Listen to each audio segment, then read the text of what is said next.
amigos. Querido Néstor Walky, te agradezco profundamente por la invitación, que me permite darles algunos alcances de lo que pienso que está sucediendo en la coyuntura y también escuchar qué es lo que ustedes piensan y cómo ven el panorama. Yo creo que ha habido un antes y un después respecto al voto de confianza que el Congreso le otorga al gabinete Ceballos.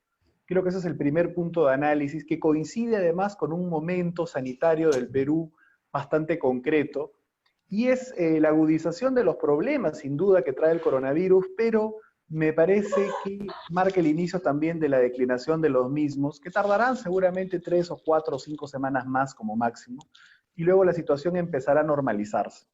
Por lo tanto, lo primero que tengo que decir es que algunos apostaban porque este Parlamento pudiera cumplir un rol adecuado de fiscalización respecto a lo que puede hacer un Ejecutivo que claramente ha actuado y se ha acostumbrado a actuar sin control. Primero por el interreño parlamentario, que es usual luego de la disolución de un Congreso. Está además decir cuál es mi perspectiva respecto a esa disolución, sobre su constitucionalidad o no. Pero objetivamente hablando, luego de la disolución del Parlamento hay un interreño parlamentario en el cual se gobierna prácticamente sin control y luego se da cuenta al Congreso de la República. Me parece que el Ejecutivo se ha acostumbrado a gobernar en este marco. Ahora gobierna en estado de emergencia. Ha extendido el estado de emergencia hace muy poco por 90 días más. Ojo, creo que esto es ampliamente conocido. El estado de emergencia no significa necesariamente aislamiento social obligatorio. En buena medida, en buena parte, la cuarentena se ha roto ya de facto en muchas zonas. Se mantuvo regularmente rígida, y esto hay que decirlo también, bastante tiempo. Incluso hay un estudio respecto a, digital respecto a la movilización de las personas, y en el Perú, respecto a América Latina, era uno de los que más disminución de su movilidad había registrado, más o menos en un 78%. Es decir, que la inmensa mayoría del pueblo acató la cuarentena, por lo menos en la etapa que fue rígida. Luego vamos a hablar justamente de qué cosas hicieron, que más bien el gobierno, si hubiera optado por no hacer nada, las cosas hubieran estado mejor. Pero partiendo del punto del Parlamento, yo considero que algunos pensaban que este Congreso podía en algún momento fiscalizar adecuadamente al Ejecutivo. Y sin duda el voto de confianza a Ceballos es un claro indicio de que eso no va a suceder. No se ha convocado, más allá de meras preguntas, no se ha interpelado a ningún ministro, menos se ha afirmado seriamente la posibilidad de no darle el voto de confianza, menos hablar de cualquier censura. Creo que el Parlamento, en líneas generales, juega, no necesariamente coordinadamente, pero por la corriente de opinión y pensamiento que manejan los agentes políticos que ahí están, juegan la misma estrategia que Vizcarra, es decir, ir hacia un esquema populista. Vizcarra plantea determinada cuestión, el Parlamento responde con otra, no enmendándole la plana, sino tratando de ir incluso mucho más allá. Nosotros estamos de acuerdo, por ejemplo, que hay que revisar bastante bien el tema de las concesiones, el asunto de la infraestructura alrededor de las asociaciones públicas privadas, el tema de los peajes, en donde no tiene que haber corrupción, eso es una cosa. Pero otra cosa es traerse abajo de alguna forma uno de los pilares en el tema económico que definitivamente nos va a traer problemas en el asunto de las inversiones. Creo que habían otras formas y otras maneras. El Congreso, por lo tanto, como primer punto de análisis, es funcional a la estrategia de Palacio de Gobierno. En lo populista y en lo político, yo les garantizo que este Congreso no sería muchos problemas si es que hay la necesidad de alargar el mandato. El gran problema con esta cuarentena que va avanzando, que parece que nunca termina, es que luego nos pueden decir que esta se extiende hasta agosto, hasta septiembre, y que al final, por una cuestión de plazos, porque la gente no se aglomere y por quizás no ir hacia la posibilidad de un cuestionado, creo que correctamente cuestionado, voto electrónico, se tenga que suspender o prorrogar las elecciones por 6 meses o por un año. Yo creo que el Congreso de la República estaría encantado y feliz, y sus 130 miembros probablemente igual, de repente con algunas excepciones, pero de poder quedarse pues 6 meses más o 12 meses más tranquilamente disfrutando de sus dietas y sus privilegios. Yo no entiendo cómo, evidentemente esto lo quiero dejar claro, el punto fundamental para hablar de austeridad y para hablar de ponderación tiene que ser el Ejecutivo. pero no es posible tampoco que el Parlamento, en estas circunstancias aún con casi todo paralizado, esté gastando tanto en asesores, contraten ahora más asesores, haya un dispendio absolutamente injustificado. Creo que los partidos que han llegado ahí no tienen ninguna ruta programática clara más que tratar de ganarse el aplauso fácil. Y esto es muy peligroso, es un punto fundamental, porque he conversado con algunos agentes de diferentes gremios, tanto pequeños como grandes, y no ven interlocutores válidos dentro de los representantes al Parlamento para con el tema de la reactivación económica o para el tema del apoyo a los emprendedores, por ejemplo. Eso es un punto fundamental. Es decir, no hay voces sensatas en el Parlamento que entiendan cómo funciona el sistema productivo nacional. Todo es impuesto a la riqueza, todo es liberar ahora el 100% de las AFPs, del fondo de las AFPs, ya ni siquiera el 25%. O sea, es decir, hay un esquema absolutamente populista que gobierna el Parlamento. Muy bien, entonces, lo primero es que el Parlamento, por populista y por querer quedarse también, en lo cual es bastante cómodo, extenderá probablemente, o tiene la vocación de extender probablemente su mandato, pero fundamentalmente de colaborar, queriendo o sin querer, con la estrategia de Vizcarra, que es la de concentrar el poder sin freno y sin control. Ese es un primer tema. Otro asunto fundamental del cual tenemos que darnos cuenta también es el asunto de la estrategia sanitaria en el país, que claramente ha fracasado. Nosotros debemos comprender que el Perú está alrededor del puesto número 43 demográficamente en el mundo. No sé si acá hay de repente gente que maneja estadística o que son ingenieros, pero estamos en un puesto 40-43 aproximadamente. Pero a nivel de los contagios estamos en el puesto número 8. Somos el octavo país en el mundo con más contagios. Y si nosotros hablamos de la variación porcentual del número de muertes, somos el primer país en el mundo con más de 54% de variación de muertes en el espacio del coronavirus, en el tiempo del coronavirus. Y esto es muy importante porque finalmente, ante el debate de las pruebas serológicas, las pruebas moleculares, lo que va a terminar mandando van a ser la cifra de fallecidos. Punto seguido, hay que decir que hay un subregistro brutal de fallecidos respecto al COVID. Pero lo concreto es que si nosotros analizamos en marzo, abril y mayo, encontraremos que fundamentalmente en abril hay más de 3.000 fallecidos que no son usuales. En el Perú mes a mes fallecen alrededor de 9.000 personas. En abril han fallecido más de 12.000 y en mayo han fallecido más de 20.000. Y en lo que va de junio habría que hacer un registro también respecto a eso.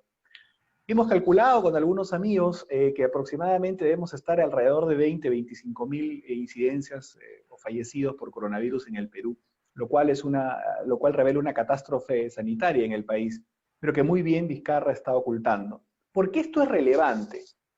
Porque cuando pase este tema, cuando en 4 o 5 semanas el asunto baje naturalmente, o porque las teorías de determinados científicos en Europa, en Israel, en determinadas partes del mundo, terminen siendo reales, es decir, que el virus tiene un episodio en el cual, o un momento en el cual ya envejece y su letalidad baja, etc.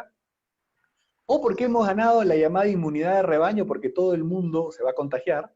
El punto es que en 4 o 5 semanas yo creo que esto se va a empezar a disipar notoriamente.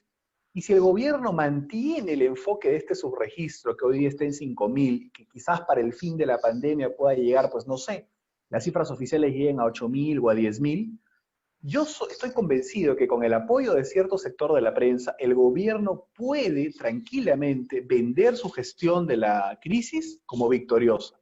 Y ese es un gran problema porque deja a un gobierno populista, a un gobierno sin perspectiva de apoyo concreto al crecimiento económico, en una posición muy ventajosa respecto a la opinión pública, y ya gobernando prácticamente sin control. Yo tengo una visión democrática social, soy aprista, no considero que la actuación de la izquierda criolla en el Perú, de la izquierda de café, que algunos le llaman, sea adecuada, y creo que han estado mucho tiempo al costado del presidente Vizcarra, pero esto lo cito porque ahora siento que ya no los necesita ni a ellos. Yo siento que Vizcarra ya no necesita ni a los llamados caviares ya, y que si luego vende una gestión victoriosa respecto al tema sanitario únicamente, puede gobernar ya absolutamente sin control. O sea, sin ni siquiera un mínimo contrapeso de ninguna parte de la sociedad civil, ya ni siquiera con sus aliados usuales. Yo quiero que recuerden, y esto ustedes lo han vivido, que Fujimori llegó rodeado de esa gente también. Me parece que incluso tuvieron un par de ministerios en los primeros meses, en los primeros años, el primer año y medio. Y luego, poco a poco, lo fue retirando, y cuando da el golpe, hace un cambio y hace un giro, digamos, de liberalización total de la economía y una serie de cosas que también podríamos conversar, ¿no? Que no necesariamente fueron negativas. Definitivamente el balance final es crítico respecto a que se rompió la democracia en el Perú, la institucionalidad, y al final terminó una gran corrupción. Pero creo que la apertura comercial ha ayudado al país a crecer, que eso es un punto fundamental. Creo que lo que se montó en el Perú fue un modelo de Estado ultraestatista con Velasco, que lamentablemente Belaúnde continuó y que lamentablemente también el APRA continuó en el primer gobierno. Y creo que eso es una gran autocrítica que hay que hacer. No tuvimos la suficiente serenidad para desmontar, empezar a desmontar el Estado velasquista al cual Belaúnde no quiso tocar. Y el terrorismo y otras circunstancias agravaron la situación, con lo cual terminó en un escenario de crisis económica brutal. Pero ese mismo tema lo traigo a colación ahora, porque además de hablar de una estrategia victoriosa del presidente Vizcarra, viene el segundo espacio, y es lo que yo había dicho, que es probable que puedan convenir los diferentes poderes del Estado para alargar sus mandatos. Y esto cifra alrededor de la posibilidad de cómo se operativiza. Y una forma de operativizarlo, lamentablemente, es convocar a un proceso constituyente, un gran proceso de gran reforma constitucional. Y el argumento puede ser, bueno, por razones sanitarias no podemos exponer a que mucha gente vaya presencialmente a votar. Pero a la vez el país requiere grandes cambios, el coronavirus ha evidenciado en el mundo que el modelo neoliberal ha fracasado y tenemos que darle al Estado un rol mayor en la economía, por lo tanto no bastan simplemente 2 o 3 arreglos en la Constitución, tenemos que ir hacia un nuevo contrato social. Y con ese argumento terminan convocando a una irresponsabilidad mayúscula. Yo no creo que el Perú merezca una constitución, una nueva constitución que nazca bajo el auspicio de Urresti y de Vizcarra, por muy respetables que ellos puedan ser. Creo que no están ni capacitados, ni el momento es el adecuado, ni la crisis económica que va a sobrevenir le ayuda un poco a paliar el hecho de que cambiemos la Constitución. Por lo tanto, lo primero es eso. Lo primero es la perspectiva de que no va a haber un Congreso que controle, va a haber un Congreso colaboracionista con la continuidad en el poder, con algunas variables.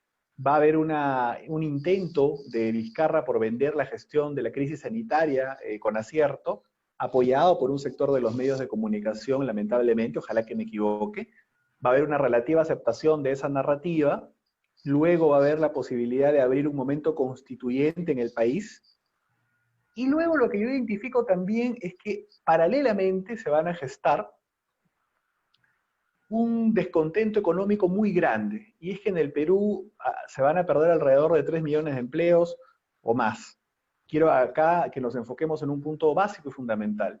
El 70% de la economía nacional es informal. Eso está, creo, bastante claro. Pero este 70% solamente produce el 30% del PBI aproximadamente. El otro 30%, el que es formal, produce el 70% del PBI. Y esto es importante porque el gobierno no ha tomado medidas adecuadas ni para el 30% del PBI, ni para el 70% del PBI. Estoy hablando ya de PBI nada más. En el 70%, que son los grandes sectores, estamos hablando de minería, estamos hablando de pesca, estamos hablando de construcción, estamos hablando de la agroindustria que ha crecido en los últimos tiempos de manera galopante e importante, que creo que es el presente y el futuro también. El gobierno dio marchas y contramarchas respecto a la famosa fase 1, respecto ahora a la famosa fase 2. O sea, proponía protocolos y luego los cambiaba. Es más, llegó a la locura controlista, y esto no se habla mucho, y eso es un tema muy importante que creo que deberíamos hacer presión desde la sociedad civil para defender el enfoque de la inversión y el crecimiento económico. Me permito citar a Aya de la Torre cuando él decía, nosotros no necesitamos quitarle riqueza al que la tiene, sino crearla para el que no la tiene, sacar a la gente de la pobreza, darle las herramientas y las posibilidades a los emprendedores que puedan trabajar, que puedan acumular, que puedan crecer. Y este gobierno lo que hizo fue una locura mayúscula, que menos mal la corrigieron la semana pasada, y es que había que tener autorización previa para operar. O sea, no es que tienes los protocolos, y luego supervisan si los cumples o no. No, primero había un tema previo y eso era pues una locura, no se iba a reactivar nunca el 70% del PBI así. Y en segundo lugar, y esto toca una parte de la mediana empresa, incluso la pequeña y toda la parte micro, el programa Reactiva Perú ha sido pensado únicamente para la gran empresa, lamentablemente, que hay que apoyar, por supuesto. Pero hay que tener en cuenta que la iniciativa empresarial en el Perú corresponde fundamentalmente a la microempresa. La gran empresa más o menos tiene un 96, 90, perdón, menos de 2% en el Perú y para ellos ha ido aproximadamente 60.000 millones para estos créditos. Y sin embargo, para la microempresa solamente han destinado 300 millones inicialmente y luego aumentaron. Y esto es grave porque hay una falta de perspectiva respecto a la democratización del crédito, que eso es un punto importante. En el año 2008 solamente estaban autorizada la banca para realizar determinadas operaciones financieras. En el 2008 hay una democratización del crédito en el cual las cajas y otros agentes financieros también eran autorizados para otorgar estos créditos. Ahora pareciese que hubiésemos regresado al esquema previo al 2008, donde solamente la banca concentra la posibilidad de otorgar estos créditos, lo cual me parece negativo. Por lo tanto, no ha habido una estrategia ni para el 30% del PBI, ni para el 70% del PBI, aún menos. Y esto lo que va a originar, lamentablemente, es pérdida de empleo, primero. Luego, lamentablemente, creo que va a venir una ola de incremento delictivo bastante severa en un contexto en el cual las fuerzas del Estado están diezmadas y desmoralizadas.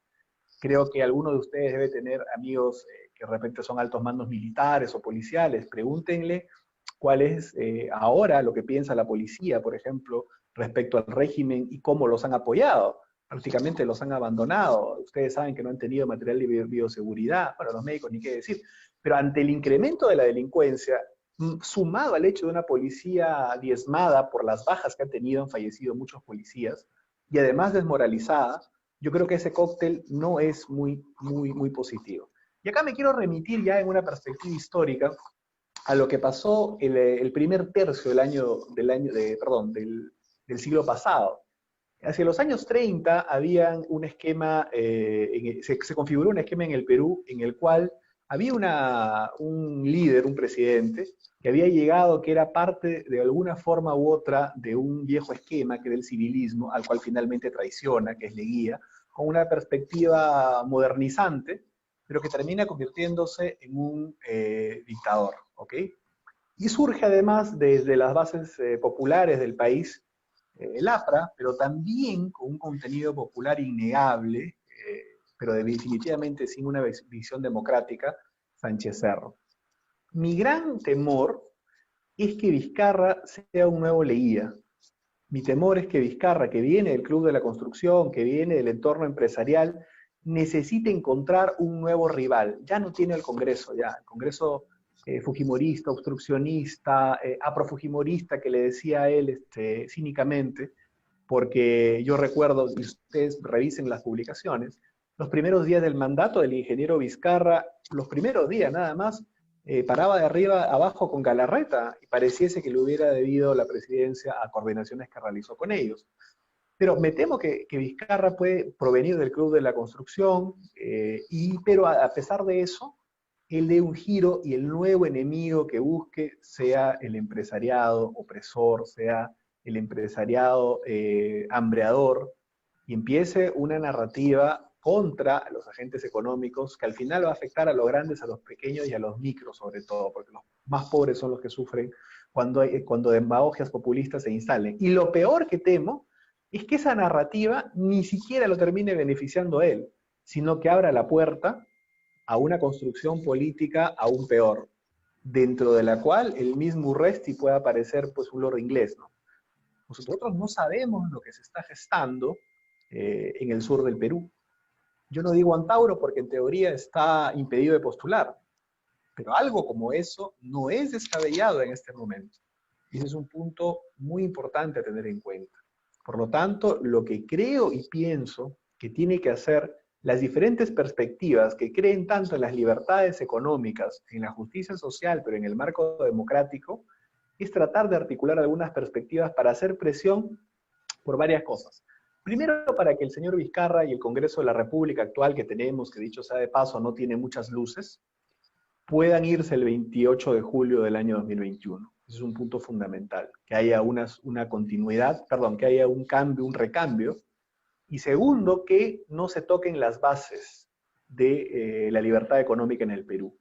Nadie dice que el sistema no requiera, sin duda, algunos ajustes. Yo, digamos, soy democrático social, soy aprista. En las grandes corrientes de pensamiento mundial sería un socialdemócrata. Por supuesto que necesitamos ajustar algunas cosas. Por ejemplo, el tema previsional en el Perú, sin duda hay que revisarlo. Que el cálculo, el año de cálculo respecto a las jubilaciones sea 110 años, me parece un exceso. Me parece un exceso el costo de los créditos financieros. Hay una serie de cosas que hay que consensuar, hay que revisar y de las cuales definitivamente tenemos que debatir. Pero no la podemos debatir con Urresti siendo pues una fuerza en el Parlamento, no lo podemos debatir con un presidente que uno no sabe si se quiere quedar o no. Creo que el momento de hablar de esos cambios debe ser después, no ahora. Por lo tanto, creo que debemos unirnos para que la perspectiva económica se mantenga vigente. Y debemos también impulsar determinadas cuestiones que el gobierno esperemos que tome. Una de ellas es, o el futuro, mejor dicho, hacia el 2021 en adelante. Creo que lo que se ha demostrado ahora es que el sector privado, para atender determinadas cosas, ustedes han visto cómo hace muy poco un gremio empresarial acaba de donar 137 respiradores, lo cual me parece, y Zamora no puede comprar ni siquiera oxígeno. Estoy dando datos concretos, no es que yo tenga un tema personal con el señor Zamora, pero me parece increíble que con todo el poder del Estado no hayan podido prever un tema que era lógico. No estamos hablando ni siquiera de camas UCI, estamos hablando simplemente de oxígeno. Pero creo que importante es ir al debate, amigos, de la reducción del Estado. Yo creo que nosotros debemos tener un Estado fuerte. Yo creo que tenemos que tener un Estado mucho mejor dibujado. Creo que con 10 ministerios sería suficiente. Creo que debemos entrar a una política y una mirada de austeridad respecto a proyectos que realmente se necesiten. O sea, propongo primero una reducción del tamaño del Estado en cuanto a los ministerios. Básicamente, no propongo que se despida gente, para nada. Propongo que con la fusión ministerial se puedan reasignar algunas competencias que permitan básicamente el ahorro, ¿saben en qué? En las consultorías que el Estado contrata, consultorías absolutamente inútiles. La mayoría consultorías tipo swing, que creo que eso no le aporta absolutamente nada al país. Y creo que eso sería un punto importante, una reducción y fortalecimiento del Estado. En segundo, una política general de austeridad, tanto en el asunto de las consultorías como en la publicidad que el Estado contrata en los medios de comunicación. Nosotros pudiéramos hacer muchísimas cosas con todo el dispendio estatal que existe. Creo eso es algo fundamental. Tercero, y en el tema de la austeridad me parece importante y básico también repensar algunas cosas. Yo decía, Talara está avanzado en un determinado punto. Algunos dicen, solamente falta 1.500 o 2.000 millones de dólares para terminarlo. Yo me pregunto, ¿vale la pena realmente terminar eso? Son 2.000 millones de dólares, no estamos hablando de poco dinero. Y cuando he preguntado con algunos expertos más o menos en cuánto tiempo recuperaríamos esa inversión total de alrededor de 8.000 millones de dólares en Talara, me responden que aproximadamente en unos 50 años. Ahora yo les pregunto, ¿en 50 años es absolutamente seguro que el combustible fósil sea una realidad igual que lo es ahora? Yo no me arriesgaría, 2.000 millones de dólares, estamos hablando de una cifra muy importante. Yo haría un gesto patriótico de cancelar el proyecto de Talara. Creo que es una cosa importante. Sería además un punto de inicio hacia un esquema de austeridad estatal bastante potente. Tercero, me parece básico e importante ir también hacia reducir al 20% como máximo todos los trámites y todos los permisos que se tiene que hacer para alrededor de la iniciativa de la inversión, ya sea pequeña iniciativa empresarial de emprendedores o la gran inversión. Hay que reducir a la quinta parte, como sea, hagamos una síntesis normativa para permitir que la inversión pueda venir al país. Creo que es el momento en el cual más bien abrir un poco la cancha y no pensar en soluciones o en perspectivas estatistas, además, digamos, de hace bastantes décadas ya superadas. Creo que es un punto fundamental. Si no vamos a ese esquema, creo que eso va a ser complicado. Creo que es importante, además, impulsar en el debate público un acuerdo nacional por la infraestructura en el Perú. Yo conozco la experiencia de Asia. No propongo necesariamente la mirada china, porque algunos podrán decir, bueno, pero no es una democracia, etcétera, ¿no? Pero en el Asia en general, en varios lugares, no solamente en China, por ejemplo, que está al frente, que, con los que no se llevan bien los chinos, justamente los taiwaneses. He visitado Pekín y he estado también en Taipei. Y he visto la capacidad que tienen desde diferentes miradas y concepciones de la vida de entender la planificación como algo fundamental.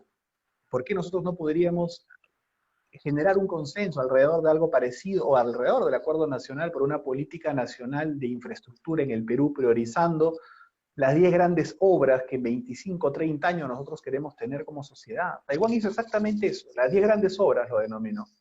Se pasaron 25 o 30 años y tuvieron 10 megaproyectos inmensos.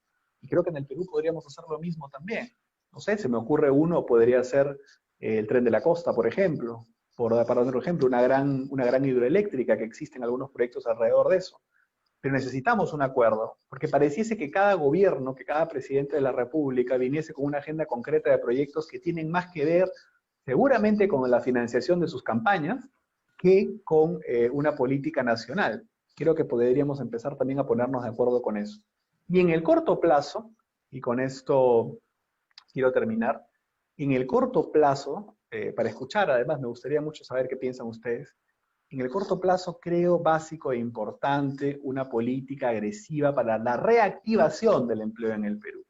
Yo creo que aquel partido, aquel movimiento o aquel candidato que quiere tener un gran impacto debe saber frasear y debe saber cómo prometerle al Perú que de julio del 2021, por ejemplo, a julio del 2023, en 24 meses, va a ser capaz de impulsar la creación de 2 millones de puestos de trabajo, por ejemplo. Creo que eso sería una cuestión vital e importante. Ese creo que es el punto central, cómo nosotros reactivamos en el empleo en el Perú. Y sobre eso se abre todo lo demás. ¿Podremos reactivar el empleo en el Perú cerrando el esquema a los proyectos mineros, por ejemplo? ¿Podremos reactivar el empleo en el Perú si no vamos hacia un esquema de formalización de la pequeña minería?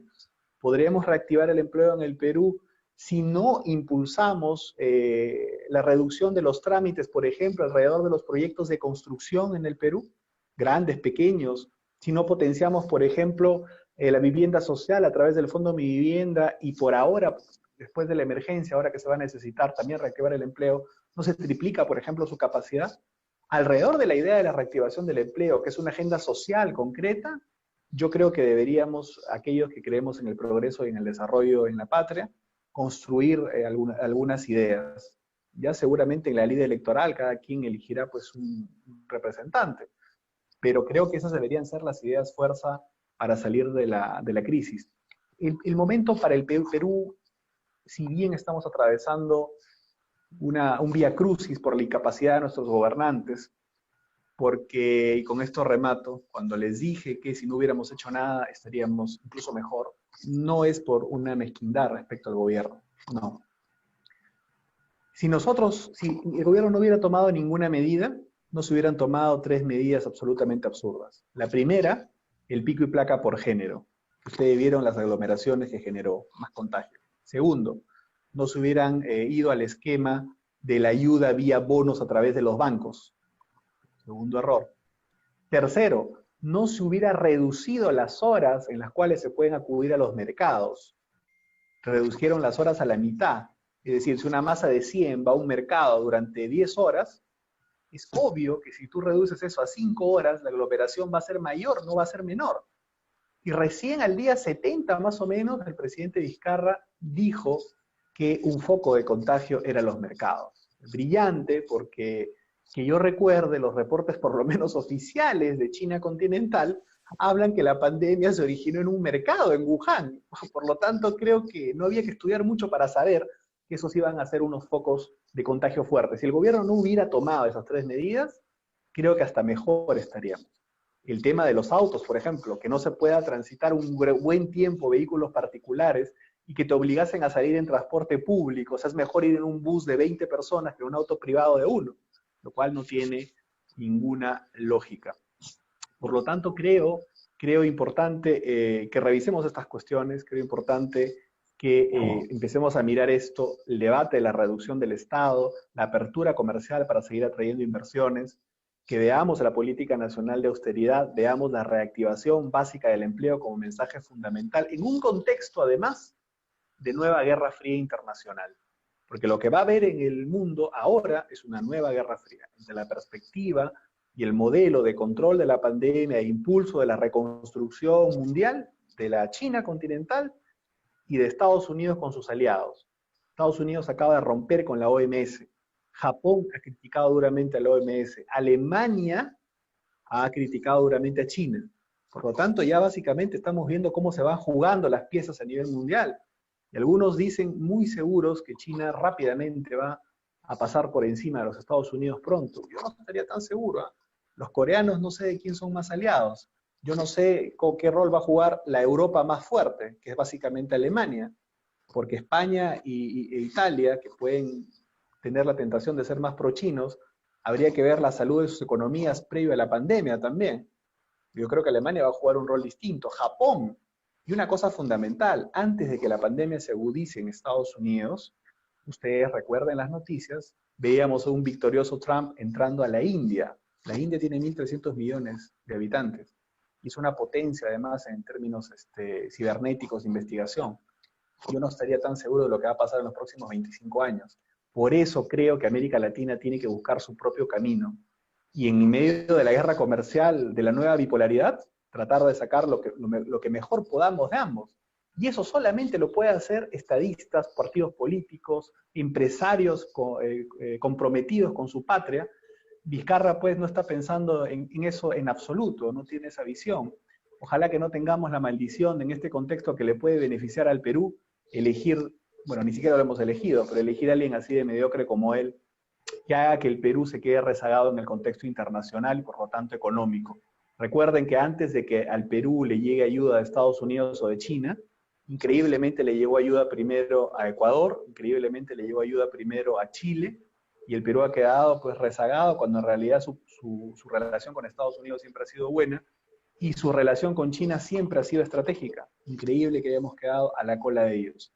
Yo les agradezco por haberme escuchado y me gustaría ahora saber lo que ustedes piensan. Muchas gracias. Muchas gracias, Enrique. Ha estado muy importante, interesante tus reflexiones y queremos dar el uso de la palabra a Axel Böhmer.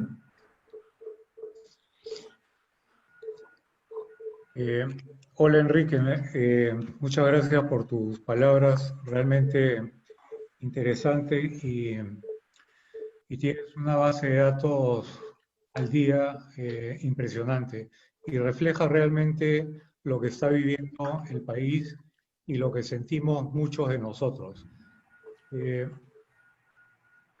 Nos encontramos sí en una etapa crítica donde pronosticamos una caída del 15% del PBI, pero el PBI, como vemos, refleja y siempre ha sido el número que nos ha guiado en el crecimiento económico.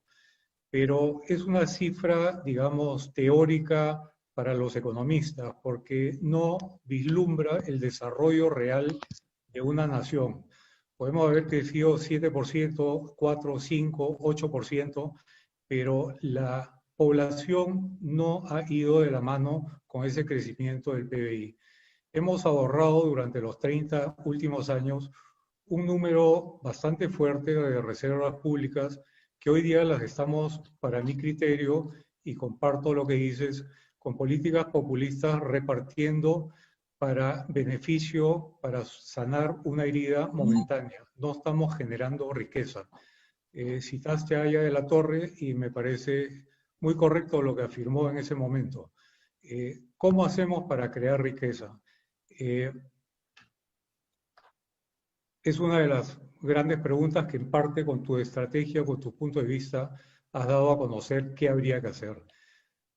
En la historia reciente han llegado al gobierno, al poder, muchos políticos con una idea principal, con un lema, que al llegar al poder lo olvidan y se encuentran en el poder legislando ajeno al bien común, a la realidad y al bienestar de todos.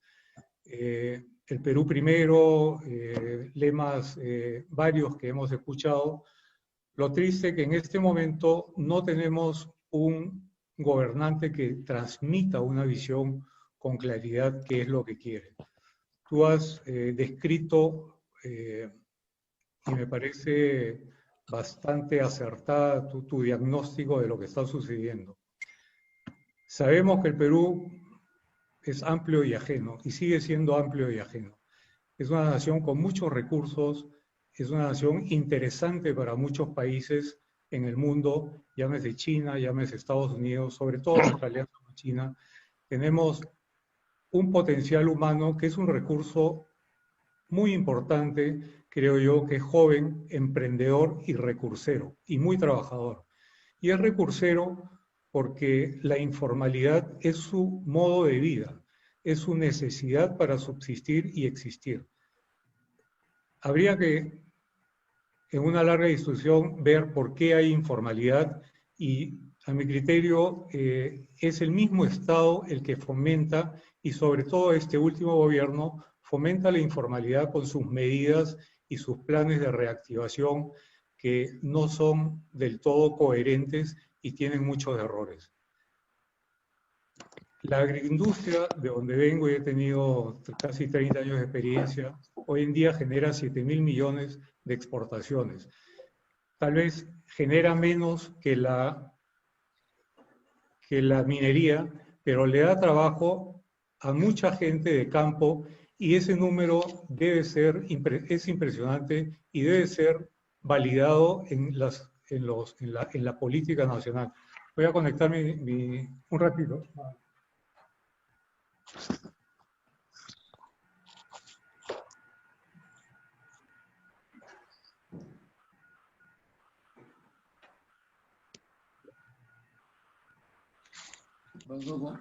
Con Axel.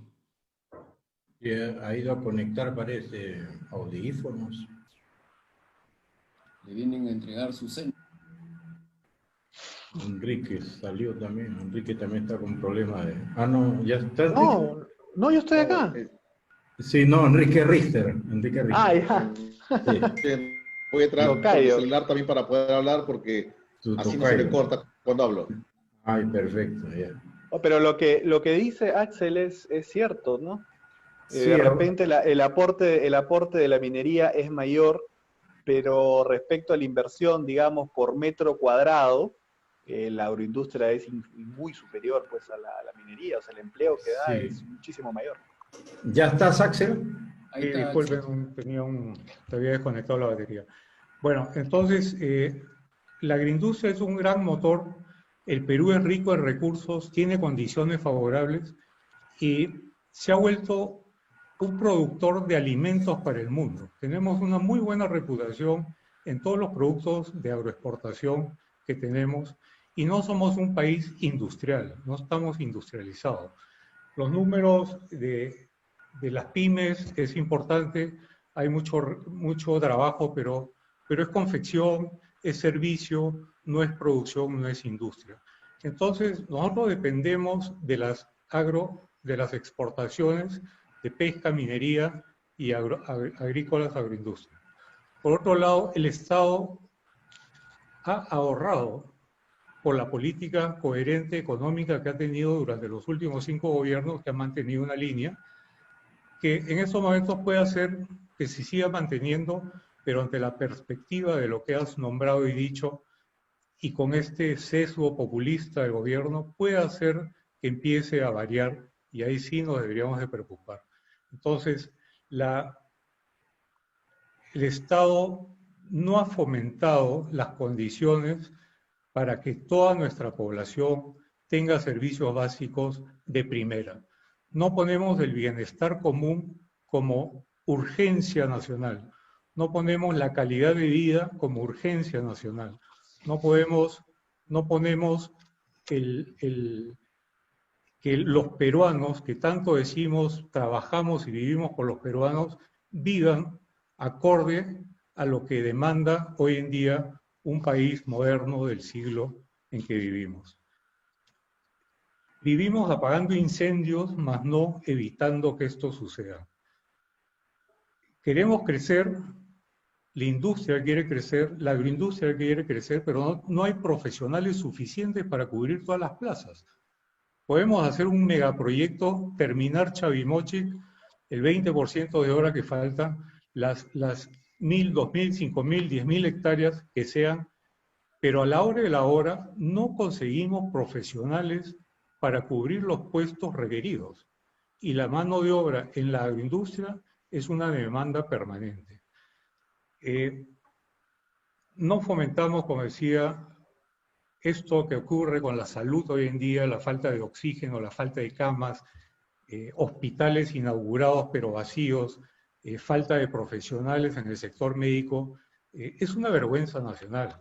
Y nos estamos dedicando a importar médicos de otros países y no estamos trabajando en facilitar que los recién egresados puedan cumplir esa función de médicos para servir en su propia patria a sus compatriotas.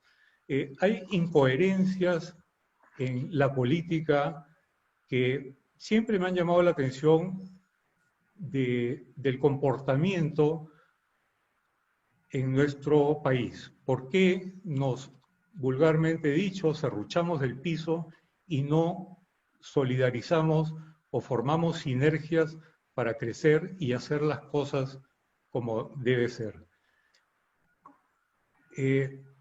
Necesitamos, creo yo, y es la oportunidad de diferenciarnos como nación, de diferenciarnos en temas energéticos. Tú lo has dicho y comparto plenamente. 2.000 millones, 2.500 millones más para Talara, ¿para qué? ¿Quién es el cerebro que dice esos 2.500 millones mejor los invierto en educación? Claro, a largo plazo no va a dar resultados. En infraestructura, en mejoramiento de una serie de necesidades que van a producir más rápido y van a tener una recuperación más rápida que los 50 años que dices tú con la refinería de Talara, cuando ya todo será eléctrico y todos nos movilizaremos por energía magnética por el espacio sin necesidad de arrancar un vehículo. Entonces, ese momento de innovación, hoy en día las nuevas infraestructuras con alianzas con Taiwán, por haber mencionado ese país, nos pueden traer inversión de primera, inversión de última tecnología, inversión que va a perdurar para los próximos 50, 100 años y dar ese gran paso tecnológico de servicios y de calidad de vida para todos los peruanos. No tenemos un enfoque de bienestar, no tenemos un enfoque de que queremos que todos los peruanos vivan mejor.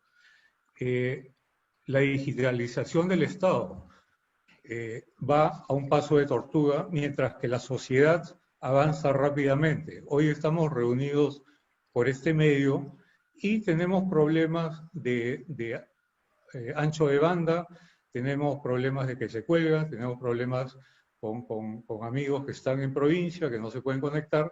Entonces, la educación a distancia, la educación que está promoviendo el Estado como gran avance. Conozco casos de profesoras que dan clases a niños en Huaraz, en un pueblo en la Cordillera Negra, y es una joven, trabaja casi 18 horas al día dictándole clases a 8 niños.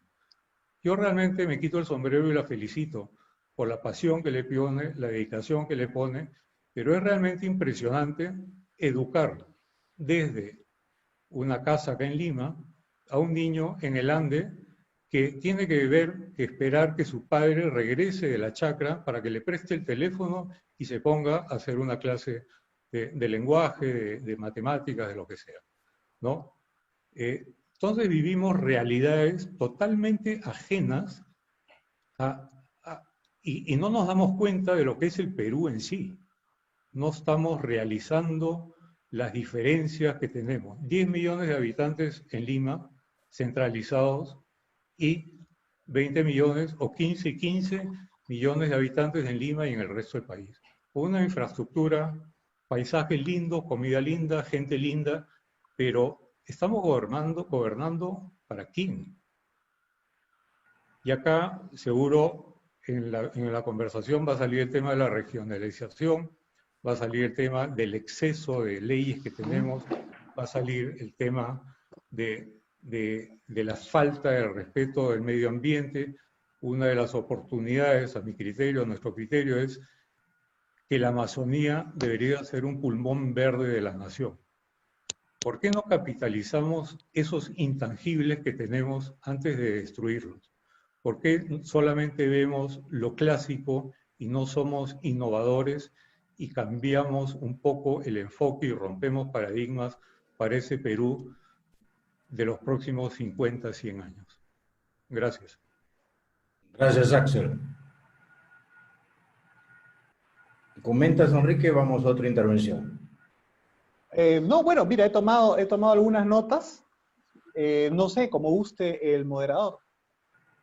Bien, damos entonces uso a la palabra, gracias a Oliver Stark. De siempre. Gracias, gracias. Estaba diciendo que agradecía tu participación y que me gustaba el análisis político que habías hecho, ¿no?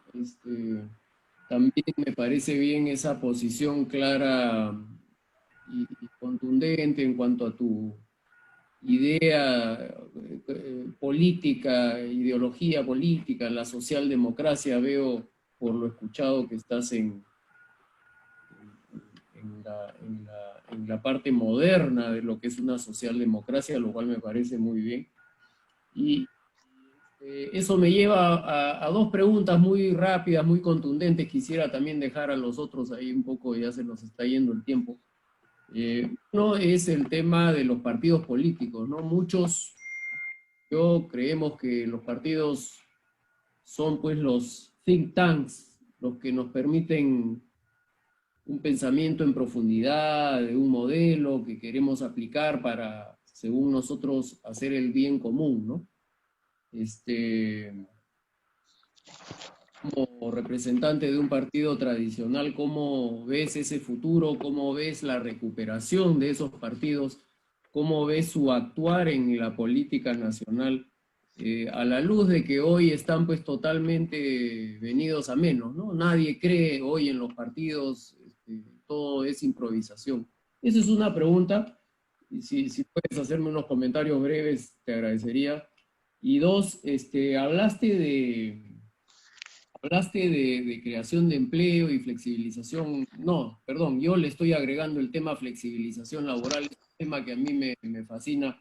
Un renombrado socialdemócrata, Gerhard Schröder, en el 2010 en Alemania, implementó las leyes Hartz, ¿no? Hartz porque era el señor Hartz, un ex gerente de recursos humanos de la Volkswagen, que implementó todo un plan de reforma laboral en Alemania que fue un éxito contundente, que volvió a ser de Alemania la locomotora económica que es hoy.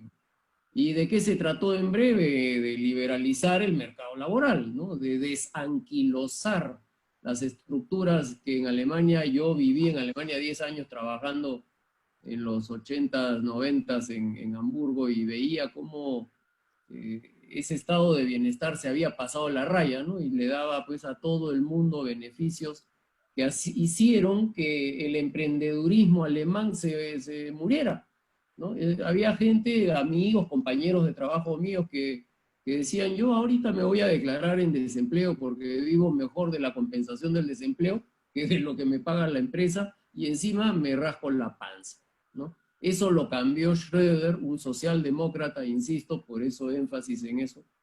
Y bueno, desde el 2003 la historia de desempleo en Alemania fue un éxito total. Esos dos comentarios, por favor, Enrique, si pudieras, y después ya seguimos. Damos el uso de la palabra, Enrique, a Juan Carlos Ramírez. Bueno, como han sido preguntas directas, si quieres puedo responder brevemente, ¿no? Rapidito, ya. Si quieres. O si no, si gustas, seguimos, igual las tengo en la mente. Pero claro, mira, vamos bueno. con Juan Sí, claro. Sí. Bueno, es una alusión a los tres, Enrique, gracias. Pero no perdamos las preguntas de Oliver, que son muy relevantes. Yo solamente, ¿me escuchan bien? Sí. Fuerte, claro. A ver, bueno, gracias Néstor y amigos, y Enrique a ti. Cuando yo era director de la Escuela de la Contraloría General de la República en otras épocas, me reuní con el ombudsman de Puerto Rico, que era conocido en el mundo entero por ser un hombre honrado, honesto. Y me dijo algo bien interesante. Me dijo, si hay algo peor que un país burocrático, asfixiante y corrupto, es un país burocrático, asfixiante y no corrupto. Ni siquiera tiene la corrupción para escapar. Entonces, la corrupción, la informalidad y la pobreza, los tres son hijos de lo mismo. Son hijos de un Estado asfixiante. Entonces, la corrupción viene a ser el escape de lo asfixiante, ¿no? Efectivamente, estamos metidos en normas por todo lado que son contradictorias entre ellas. Les pongo un ejemplo chiquitito nomás para que vean lo contradictorio. Cuando ayer hablábamos, ¿no es cierto?, del tema minero en algún momento, si ustedes ven la ley de regionalización, se darán cuenta que todo lo que es pequeña minería tiene que ver con la región, según la ley de regionalización. Pero cuando Humala saca los decretos legislativos del 1100 al 1107, resulta que el Ministerio de Energía y Minas tiene que dar su aprobación, porque si no, no funciona la cadena. Entonces, ustedes iban al Ministerio de Energía y Minas a pedir que lo aprueben y él les decía, no soy competente porque el competente es la región. Y si iban a la región, les decían, bueno, yo seré competente, pero si no tengo la luz verde del ministerio, no puedo hacer nada. Limbo total. Entonces, estas cosas son las que promueven pues todo lo que vivimos, ¿no? Yo me felicito por Enrique y quisiera que nos diga qué es lo que piensa esta nueva hornada del APRA, porque sí creo que los jóvenes son la esperanza y tienen mucho que dar, y además es el mundo de ellos el que viene a continuación, que nos diga qué es lo que piensa la parte política joven, la parte millennial del APRA, ¿no? Es importante, y que tenga en cuenta que en realidad la pobreza, la informalidad, la corrupción son todas consecuencias. Ninguna es causa. La causa es un estado terriblemente asfixiante y torturante. Yo he llegado a pensar que el peor de los sistemas es la democracia, porque un montón de estúpidos votan, ¿no? Entonces, claro, sale cualquier cosa. Al rey por lo menos lo entrenan para rey. O sea, la monarquía por lo menos se entrena. Algo es algo. Y cuando uno ve los avances mundiales, se van a dar cuenta que el grueso de los avances tecnológicos, económicos, se han dado en dictaduras. A veces dictaduras clarísimas, como por ejemplo Hitler o Franco o quien fuera, y a veces dictaduras asolapadas, a no ser que alguien me diga que Roosevelt era pues un demócrata completo cuando el hombre tenía un carácter que cuadraba a cualquiera y hubiera seguido siendo presidente de los Estados Unidos y no se muere, ¿no? Entonces, dos preguntas para Enrique. La primera es, ¿qué hacemos con la causa, que es el formato de Estado cultural que tenemos, ¿no? Y en segundo lugar, ¿qué participación tiene la disciplina, la fuerza que requiere aquel que vaya a tomar el mando? Y no olvidemos la gran importancia que tiene el relato. Pónganse a pensar en Francisco Pizarro cuando hizo su rayita en la playa y les dijo, al sur los que quieran ser ricos y al norte los que quieran ser pobres. Bueno, ese señor no tenía ninguna información de lo que había al sur, que había hecho su FODA, había hecho su business plan o qué cosa, nada. Esa es la importancia del relato. Todo el mundo va a seguir al que tenga un relato convincente y muestre una posición convincente, más allá de las cifras, más allá de la razón, la realidad o la lógica. A mí lo que más me interesa en el caso de Enrique es qué es lo que piensa la gente de su promoción, la gente de su edad, de lo que es el futuro y cómo piensan que se puede mejorar en el caso de la patria. Enrique, por favor, asumes estos 3 comentarios y luego pasaríamos a 3 comentarios más con Roberto Cado y Enrique Richter. Perfecto. Mira, de acuerdo, básicamente creo que tenemos grandes coincidencias con Axel. Creo que ha dado algunos datos también adicionales muy interesantes. Creo, y lo mencioné, que la agroindustria es presente y futuro. Creo que es un tema fundamental, sobre todo porque ha tenido un crecimiento muy importante en los últimos años. Creo que el mayor crecimiento quizás de todos los sectores. Y considero que su potencial está todavía subexplotado. Creo que es interesante esta reflexión alrededor del tema de Talara. Creo, participo y me reafirmo en la idea que habría que cerrar ese proyecto, y creo que solamente le va a causar más dispendio al Estado. Podríamos utilizar esos recursos para invertirlos en otra cosa. Totalmente de acuerdo con el esquema de los países desarrollados y una alianza estratégica, sobre todo para el tema tecnológico, que es un punto fundamental. Taiwán, por ejemplo, es un ejemplo de un Estado, digamos, democrático, y tiene altos niveles de tecnología con los cuales podríamos, sin duda, tener un entendimiento importante. Y también con los demás, con todos con los que se pueda. Yo rescato en esta etapa y he tratado de mirar las experiencias más democráticas. Me parece que la de Alemania es una gran experiencia, tanto en lo sanitario como en lo económico. Creo que es una referencia, sin duda, que hay que tomar en cuenta. Miren, por poner solamente un dato, ellos antes de que empezase a agravarse el tema, ya tenían en su sistema de salud 28.000 camas, aproximadamente. 28.000 camas UCI. Antes de que empezara, Italia solamente tenía 4.500 o 5.000, y España tenía lo propio, 4.500 o 5.000 camas. Alemania tenía 5 veces más, y la diferencia poblacional no tiene relación con su tema demográfico entre Italia, España y Alemania. El nivel de previsión de los alemanes realmente es brutal, creo que es digno de admirar. Y luego, ya en el ejercicio, digamos, del control de la crisis, han aumentado, me parece que si no a 50.000, han bordeado las 50.000 camas. Por lo tanto, que han logrado que su letalidad pues sea recontrabaja, ¿no? Que hayan podido controlar el tema bastante bien. Y además un tema que ustedes de repente, por la cercanía que han tenido a esta realidad, seguramente lo conocen mejor.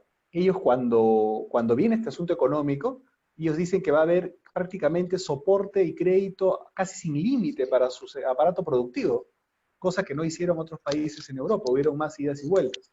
Creo que ese es un ejemplo. Otro ejemplo es Corea, también muy importante, tecnológico. Lo de China es relativo, porque ellos tienen su estilo, tienen su sistema político, y no me gusta a mí como, desde una perspectiva más occidental, la política del confinamiento, ¿no? Que un poco ellos lo pusieron de moda, ¿no? Controlaron el tema en Wuhan, aislando prácticamente a toda la región de Hubei. Y eso creo que se fue copiando, y al final, como en el Perú a veces copiamos las cosas mal, tenemos 90 días prácticamente de una cuarentena absolutamente medieval, cavernícola, sin inteligencia. Entonces creo que ahí habría que replantearnos algunas cosas. Naturalmente tampoco estoy de acuerdo con relativizar el problema, como Trump, que es un gran político, pero creo que en esto tuvo un revés. O peor aún, como Bolsonaro, que me parece que ha actuado de una manera más irresponsable. Por lo tanto, no estoy ni con relativizar el problema, ni con ir hacia un encierro, prácticamente un arresto domiciliario. Por lo tanto, estoy de acuerdo contigo. Vamos con todo, no perdamos de vista la India. Yo les digo desde ahora, estoy convencido, va a ser, al final de estos próximos 25 años, va a ser un actor fundamental, fundamental. Y va a contar, creo, con la alianza estratégica con los Estados Unidos. Ahí hay mucha también tecnología, software, etcétera, ¿no? El enfoque del bienestar, perfecto, sí, que no se confunda necesariamente con lo que a algunos les parece pues una cosa un poco complicada, que es el estado de bienestar, el enfoque de la socialdemocracia europea, que podría ponerse en cuestión por los resultados de España, de Italia, por ejemplo, que han tenido, ¿no? Evidentemente, los países nórdicos es una perspectiva distinta, pero ¿qué tan distinta? ¿Cómo estaba hace 25 años, por ejemplo, Suecia? ¿No? Hay que analizar país por país, no verlo de una manera integral, ¿no? Lo peor que podríamos hacer es eso. Pero sí, estudiar el caso europeo también es importante. Y finalmente, en el caso de Axel, lo de la transformación digital, yo creo que es algo básico e importante, ¿no? Cómo nosotros transformamos en efecto el estado a evitar por las colas, las dilaciones. Eso creo que es algo fundamental. Se habla mucho, se dice mucho, pero casi no hay propuestas concretas. Deberíamos estudiar alrededor de algún think tank cómo realmente podríamos llevar a cabo esa transformación. En el caso de la siguiente intervención, creo que hay dos puntos fundamentales, ¿no? Cuando se habla de los think tanks, por ejemplo, usualmente estos aparatos técnico-políticos no son propiamente los partidos, sino están alrededor de los partidos. Tienes, por ejemplo, la Fundación Friedrich Ebert, por ejemplo, alrededor de la socialdemocracia alemana. tienes la fundación Konrad Adenauer, tienes la fundación, no sé, la otra liberal, no recuerdo cómo se llama, Newman, algo así, ¿no? Naumann, Friedrich Neumann, ya eso está alrededor de los liberales. Entonces, esos think tanks son los que proveen de alguna forma estudio y observación de políticas públicas y propuestas. Los partidos básicamente hacen política electoral, tienen equipos profesionales. Lo que yo pienso, en principio, respecto a eso, es que hay que transformar radicalmente y modernizar los partidos políticos.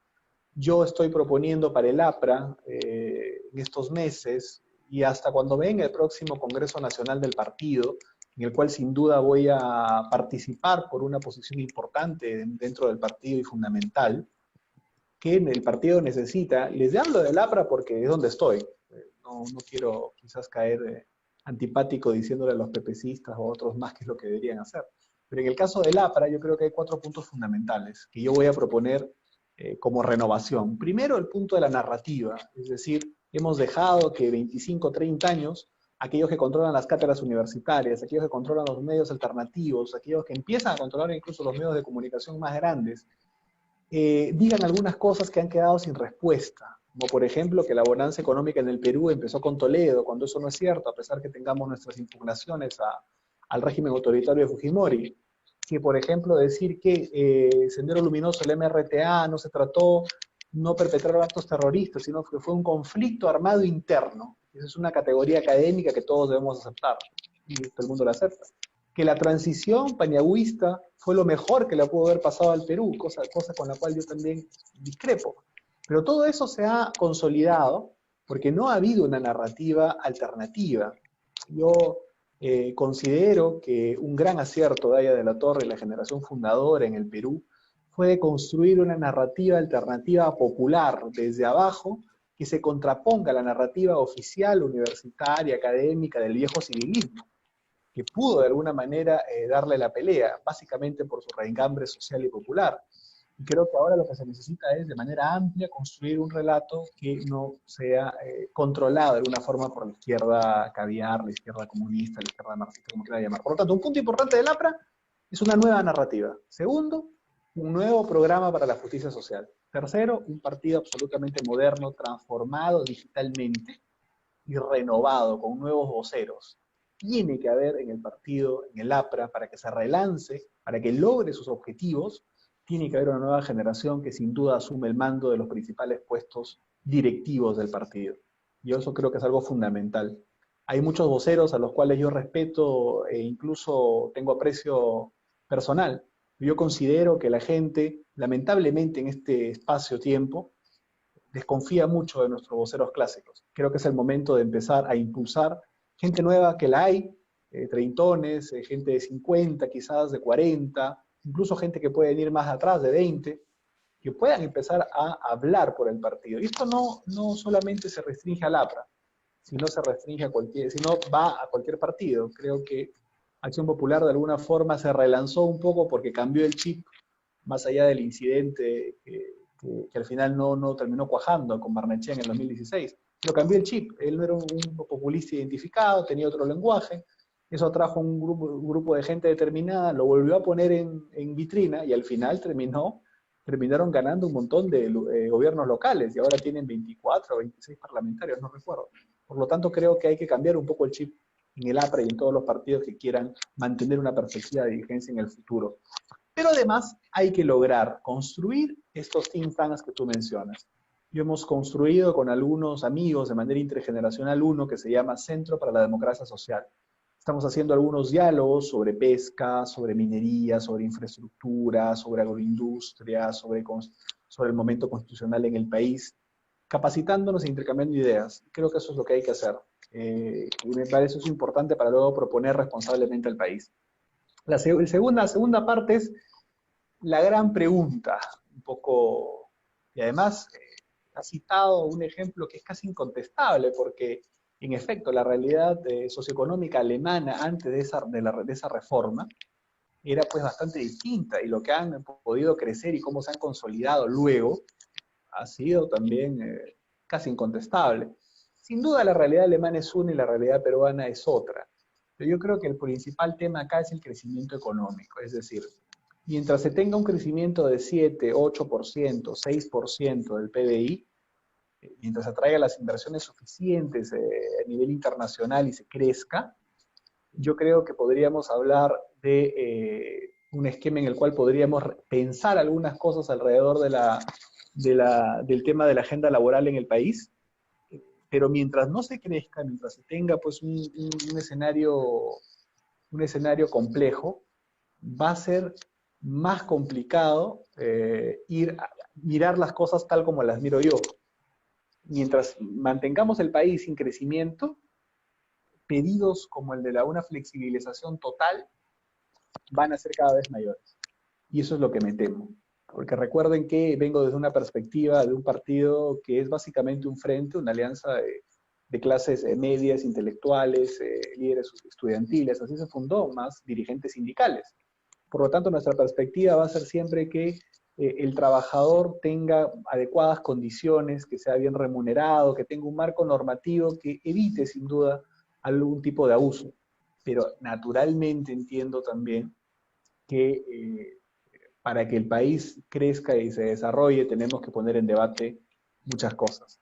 Pero este tema, y repito, se vuelve menos contundente cuando hay crecimiento económico. Yo no recuerdo que hubiera un debate tan fuerte alrededor de estos asuntos cuando crecíamos 6, 7, 8%.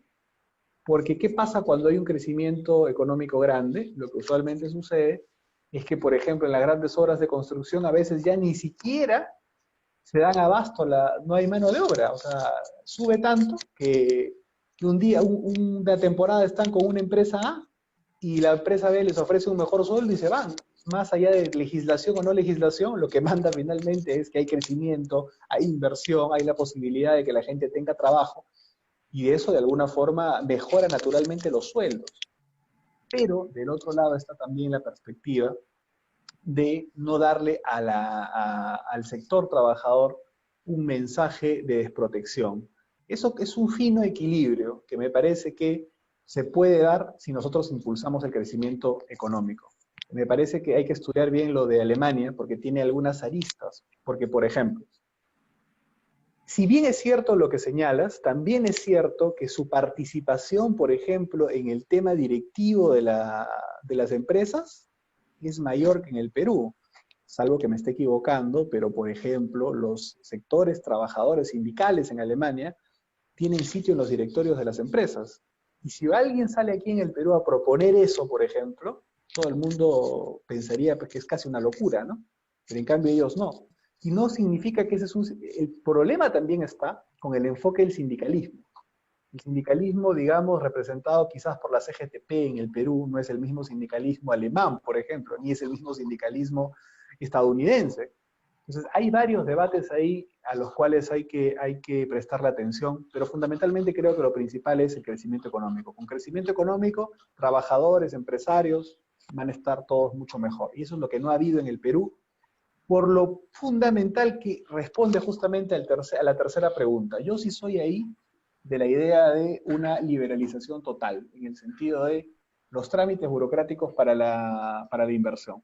Nos hemos rodeado de una maraña brutal de trámites, de normas. Si nosotros simplificásemos, por eso digo, nosotros podríamos crear algunas comisiones de repente, si el Parlamento fuera distinto, de reducciones de normas y del Ejecutivo también de reglamentos que impiden la inversión, y nos pongamos como meta reducir al 20% todos esos trámites.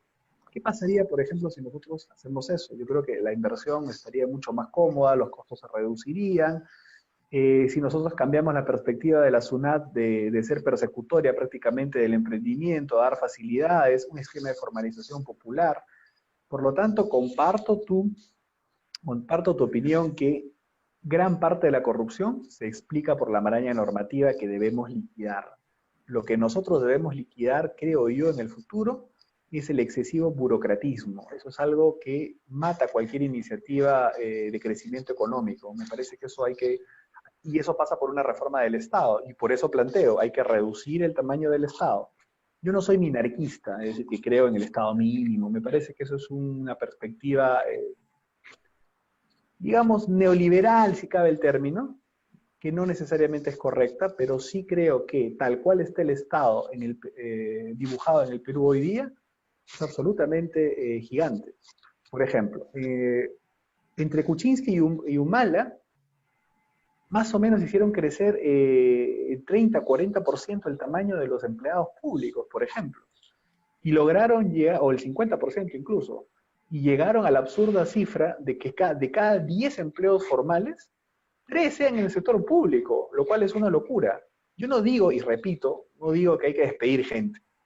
Lo que sí digo es que si nosotros fusionamos ministerios, si nosotros logramos asignar nuevos roles y nuevas tareas, no vamos a tener, por otro lado, el dispendio en consultorías y vamos a tener un ahorro inmenso. El Ministerio de Educación gasta más o menos 800 millones de soles al año solamente en consultorías, 800 millones de soles. Si eso lo pusiésemos en un enfoque productivo, por ejemplo, ¿cuánto empleo generaríamos con esa plata si vamos y potenciamos, por ejemplo, la pesca? Para poner solamente un ejemplo. ¿Por qué, digamos, hacia Ecuador o hacia Chile, por qué su esquema productivo pesquero es mucho mejor que el nuestro? Si nosotros tenemos mejores condiciones. Creo que eso es un tema a estudiar. A veces hay que también impulsar determinados sectores desde el Estado, sin que el Estado sea empresario, pero sí impulsarlos, que no se hace por estar gastando la plata en cosas que no tienen sentido. Estoy de acuerdo contigo cuando dices que parte de la corrupción es la burocracia, son las normas, y creo que en eso hay que ser absolutamente implacable. Concuerdo contigo también respecto a, por ejemplo, el ejemplo de la minería. Recuerda que Humala llega al poder en parte financiado por 17 kilos de oro que le regalan los mineros ilegales. Y parece que lo primero que hace Humala cuando llega es traicionarlos. Él hace el esquema de formalización minera, que creo que en un año el primer año de su evaluación que tuvo ese esquema, solamente hubieron 7 pequeñas mineras formalizadas, o sea, fue un absoluto fracaso. Y como nadie le hizo caso, no obtuvo mejor alternativa que empezar a volar dragas. Por lo tanto, yo imagino que hubo una gran resistencia y al final no se quisieron meter en el tema. El discurso es muy peligroso. Cuando tú dices no a conga, cuando tú dices agua sí, oro no, llegas al poder y te das cuenta que lo que has dicho es una estupidez, ya estás un poco limitado para gobernar. Creo que hay que cuidarnos de eso. A cualquier alternativa que venga, tiene que ser radical en el sentido de ser firme en sus ideas, pero no irresponsable. Y eso va para la segunda parte de tu pregunta, ¿qué es lo que piensa, digamos, una nueva jornada del partido? Yo estoy construyendo una corriente intergeneracional en el APRA. Estamos apuntando, sin duda, a que más temprano que tarde podamos tomar las riendas del partido, seguramente en el Congreso que viene el año 2023, porque creo que no es un tema de edad, es un tema de capacidad, es un tema de compromiso. Nuevo no significa joven. Hay mucha gente valiosa en el APRA, de 60, 70, 50, 40, 30, 20 años, que no ha tenido la oportunidad de conducir. Y creo que podría tener en el próximo congreso, que debe ser en 2 años y medio, 3 más o menos, la oportunidad de hacerlo. Y lo que pensamos, y algunos de ellos creo que los hemos dicho incluso públicamente, publicado en Expreso, a través de Néstor, le voy a hacer llegar 2 artículos que son propuestas para Crisis 1 y 2, que es una parte de lo que yo pienso, pero parte de lo que hemos discutido también, en donde está esta visión. Aya de la Torre insurgió en la vida política del continente y del país pensando qué modelo de Estado se requería y planteó el Estado antiimperialista. Creo que esa pregunta es la que tiene que responder ahora también el partido aprista si es que quiere relanzarse. Yo creo que es un Estado eficiente, es un Estado fuerte, es un Estado pequeño, no grande como el que tenemos actualmente, es un Estado que facilite y libere las fuerzas productivas del Perú, los emprendedores, y también sea amigable con la gran inversión de todas partes del mundo, que no se ponga pues una camiseta brasileña como Humala, o que únicamente no se ponga a condecorar a médicos de determinada nacionalidad. Creo que eso es complicado también. Cuando tú estás en una, y ustedes lo saben mucho mejor que yo, cuando estás en una posición comercial de negociación y tienes 2 posibilidades, creo que lo primero que haces no es ir y arrodillarte frente a una, ¿no? Creo que hay que pensarlo muy bien. Y lo digo porque algunos lo entenderán respecto, por ejemplo, a la superconcentración de determinadas inversiones en el sector hidroeléctrico, por ejemplo, energético, ¿no? Creo que hay que tener cuidado y repensar esas cosas.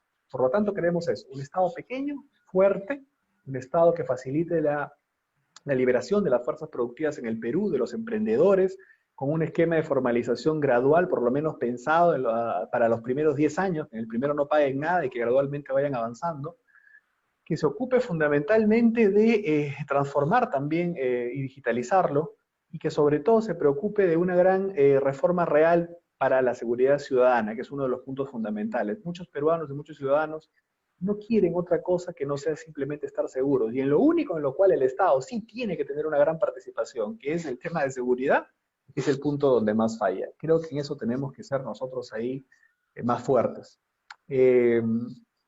Y otro punto fundamental es lo siguiente. Yo no le perdería la fe a la democracia. Creo que Estados Unidos, sin duda, ha tenido personalidades que algunos podrían decir que están fuera del marco democrático. Yo no creo.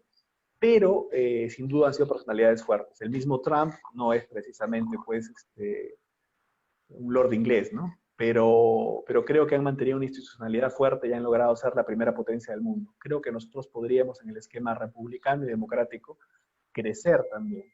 Y uno de los puntos fundamentales, que es otra de las propuestas y las ideas que venimos discutiendo, es ¿por qué no vamos a un esquema de mayor fortalecimiento de las capacidades para los gestores públicos? Gran parte de las cuestiones que impiden el desarrollo regional no es la falta de dinero, sino es la falta de capacidades. ¿Por qué no hacemos 2 o 3 grandes escuelas macrorregionales de gestión pública de alto nivel y obligamos de alguna forma a todos los nuevos funcionarios públicos a pasar por un concurso que implique una preparación? Todos aquellos que quieran ir a la gestión pública, que se capaciten en estas escuelas macrorregionales, y una en Lima naturalmente, de gestión pública. Por lo tanto, dotamos a los gobiernos regionales una carrera real de servicio civil, que me parece que no existe. Y creo que con eso contestaría un poco, perdón, y creo que con eso contestaría un poco las 3 intervenciones. Muchas gracias, Enrique. Pasaríamos entonces a Roberto y tu tocayo, Enrique Richter. Roberto Cadó. Ya, bueno, decía, estábamos hablando de crecimiento económico. Una de las variables para hacer un buen crecimiento económico creo que sería la reducción de las normas, como estás planteando, Enrique. Una de las cosas. Pero, ¿qué pasa con la parte legal? ¿Qué pasa por la parte judicial? ¿No sería contraproducente de alguna forma reducir la norma? Porque eso, en buenas cuentas, podría generar cierto libertinaje, si es que se sigue, como en este momento, que no hay consecuencia en la parte legal. Es decir, no sé, pues pierdes un juicio y haces lo imposible por desbaratar el resultado, buscas compadrazgos, leyadas. ¿Cómo empeorar ese escenario una reducción de normas? No sé si me dejan entender. Claro, tú afirmas que, digamos, vamos a un paquete de reducción, formamos comisiones congresales y el Ejecutivo hacia una reducción, exacto, y eso permite de alguna forma un libertinaje. Ahora, ¿es posible? Todo tiene su riesgo, naturalmente. Cuando un estadista dice que venga la inversión de todo el mundo, ok, bien, podría venir inversión responsable de China, de Europa, podría venir de Estados Unidos, pero podrían venir, digo, ¿no? De repente de, no sé, algunos empresarios, no quiero estigmatizar, solo estoy poniendo un ejemplo al azar, algunos empresarios no tan rectos de Irán, por ejemplo, de otros lugares. Siempre hay la posibilidad de que cuando abres un poco la puerta se den algunas distorsiones, pero yo me pregunto, tenemos que ir a un estudio, ¿qué es lo mejor? Mantener esta maraña normativa que tiene a todos, a la mayoría, incurriendo de empresarios que quieren invertir, y sobre todo los nacionales, emprendedores que no se formalizan, incurriendo de una u otra manera en actos ilegales y o de corrupción, o más bien liberamos todo y ponemos sin duda una vigilancia sobre eso también, pero una vigilancia ex post, ¿no? Que creo que es mucho mejor que contenerlo todo. Yo creo que la gente definitivamente, la gente definitivamente quiere progresar, quiere trabajo, quiere invertir, quiere crecer, y entenderán que si no se acogen a las pocas normas que queden, y si ellos intenten de alguna forma sacarle provecho a esta circunstancia, deberán ser castigados severamente, ¿no? Yo creo que en eso sí hay que ser muy duros y muy estrictos.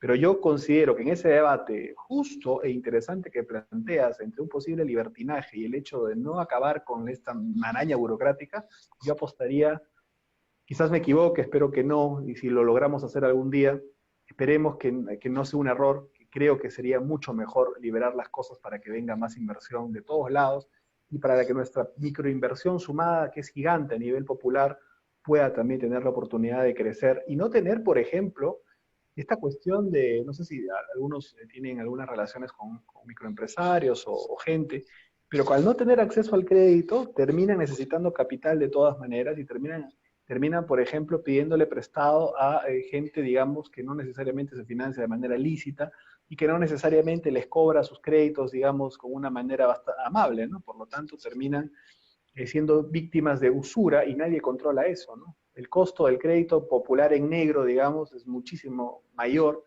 que el que si fueran formales, y yo creo que hay que ayudarlos a que no incurran en eso, ¿no? Bien. Gracias, Enrique Richter. Un gusto tenerte acá. Entré un poco tarde porque tuve una visita inesperada de mi casa y no llegué a escuchar toda tu disertación, pero estamos muy contentos de tener en este grupo de todos puros tíos, una persona joven con muchas perspectivas, por lo que veo también con mucha capacidad de manejar la política, ¿no?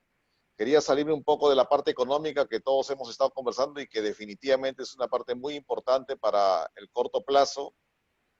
Nos encontramos en este momento en una situación grave que no se puede dar el lujo de pensar en el 2026 en el tema económico, sino en el tema económico tenemos que verlo ahorita en el 2021, pero como dijo Roberto Ramírez de Villar hace un día creo, también tenemos que pensar en el bosque, y el bosque es para el 2026. Entonces, yo te pregunto a ti, como un líder político de un partido con mucha historia, muy importante en la vida política y nacional, ¿cómo ves tú a la juventud hoy en día? Y no te pregunto por tus colegas del partido, sino te pregunto en general por toda la juventud peruana. Yo creo que hay una diferencia enorme entre la juventud que te acompaña hoy en día con nuestra juventud de los años 70, ¿no? De los años 80, en las que prácticamente acá todos hemos estudiado en una universidad, y creo que en nuestra época todas las universidades del Perú estaban invadidas por la política, salvo la Universidad de Lima y la Universidad del Pacífico, y todas las demás tenían que hablar de política, hasta la Católica, si bien las huelgas más o menos que se podían manejar, pero habían manifestaciones, habían discursos, habían posturas políticas de todos lados. Hoy en día ya no hay, desde que Fujimori eliminó el comunismo en las universidades nacionales, nuestros hijos, tu generación, se ha educado en un mundo prácticamente apolítico, salvo que te interese realmente la política como tú, que participes en un partido político que pudo ser el APRA, Acción Popular, el PPC, pero ¿cómo ves tú en general a tu generación en el tema político? ¿Crees que vas a conseguir un arraigo en tu generación para que se puedan hacer cambios radicales con gente capaz? ¿O lo ves como yo, que veo a mis hijos que están en los 30, en los 29 años, que se preocupan más por ellos que por la política en general, ¿no? Me dicen, papá, esto no tiene solución. O sea, yo me preocupo por mi carrera, por mi futuro, y si en el Perú las cosas no funcionan, pues me voy a Brasil, y si en Brasil no funciona, me voy a Estados Unidos o me voy a España. Tengo que hablar con ellos, discutir con ellos, pelearme con ellos y decirles que es importante que se preocupen por la política. No tuvieron la suerte que nosotros tuvimos o la mala suerte, no lo sé, de conocer a tantos políticos como Néstor, que tenía ahí su centro federado en la Católica. Y veo que los jóvenes hoy en día son tan mala fue la gestión que dijiste mala suerte. Entonces, por eso te pregunto, ¿crees tú que que puedes jalar gente de tu generación para que se preocupe por el futuro inmediato o mediato, digamos, para el año 2026 de nuestro país, que tanto necesita de los jóvenes y ya están prácticamente debiendo tomar las riendas del país?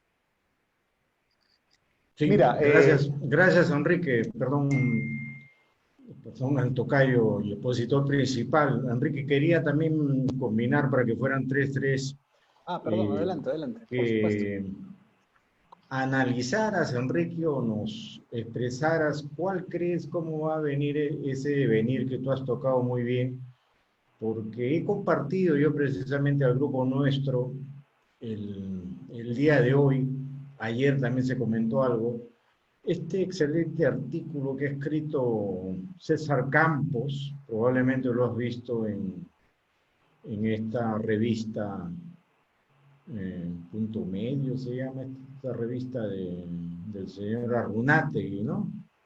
Justo medio. Justo medio, ¿no? Justo medio. Ha hecho César un muy buen enfoque sobre el presidente Vizcarra, ¿no? Analiza precisamente a los historiadores, a los observadores más certeros de Vizcarra, como Meléndez, como Miguel Rippel, ¿no? Varios de ellos, y llega a las conclusiones pues, que tú también expresabas, ¿no? De la posibilidad que Vizcarra pueda estar montándose pues, en un caballo post-2021, ¿no?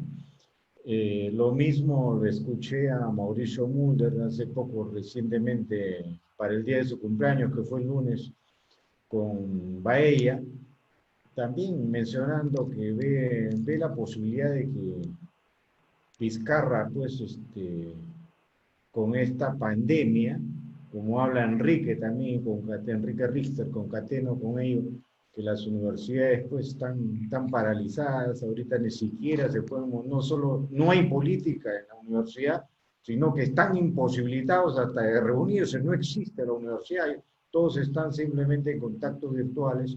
Entonces, montarse en un caballo de continuidad en el poder no es tan complicado, ¿no?